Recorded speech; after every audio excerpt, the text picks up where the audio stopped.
Hello बच्चों, चलिए प्रश्न को पढ़ते हैं।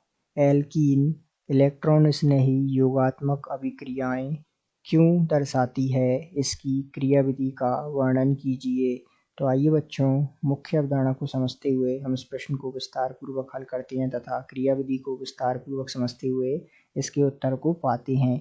तो ध्यान दीजिएगा, सबसे पहले एक उदाहरण द्वारा हम इस प्रश्न को शुरू करते हैं। जैसा कि मान लेते हैं कोई एल्कीन हम ले लेते हैं, सी द्विबंध C और यहाँ R। इस प्रकार ये जो है कोई एल्कीन है, इसकी अभिक्रिया हम संपन्न कराते हैं HBr से।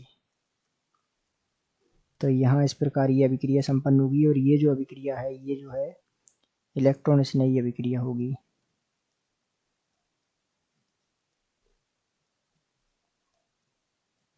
तथा इसमें हमें उत्पाद मिलेगा R। इस प्रकार इसके साथ यहाँ जुड़ा हुआ होगा हाइड्रोजन, इस कार्बन के साथ यहाँ Br तथा इस प्रकार R और R।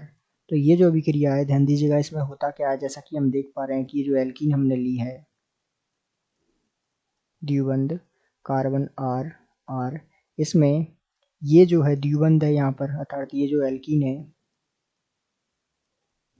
इसमें ये जो है द्विबंध है और अर्थात यहाँ पर जो है इलेक्ट्रॉनिक घनत्व जो होता है, यहाँ पर जो है इलेक्ट्रॉनिक घनत्व होता है, तो इसका मतलब ये जो है ये अभिक्रिया संपन्न होती है। यदि हम और विस्तार पूर्वक इसे समझें तो समझिएगा, इसकी क्रियाविधि द्वारा इसे और हम स्पष्ट रूप से समझते हैं। तो ध्यान दीजिएगा, इसकी क्रियाविधि क्या होती है कि हमने जो एल्कीन ली R कार्बन द्विबंध कार्बन R, तो इस पर जो है सबसे पहले किस प्रकार अभिक्रिया संपन्न होगी, तो HBr की जो है अभिक्रिया कराते हैं। ये जो है आंशिक धनावेश होता है, इस पर आंशिक ऋणावेश होता है, क्योंकि ये जो है सर्वप्रथम इस पर आक्रमण करता है। ये जो द्विबंध है इस H+ पर आक्रमण करता है तथा इस H+ पर आक्रमण कर उत्पाद क्या मिलता है, ध्यान दीजिएगा, R कार्बन R। ये हाइड्रोजन यहाँ जुड़ जाता है और यहाँ पर जाता है धनावेश इस कार्बन पर। चूंकि ये जो कार्बोधन आयन का निर्माण होता है, अर्थात ये जो है कार्बोधन आयन का निर्माण होता है,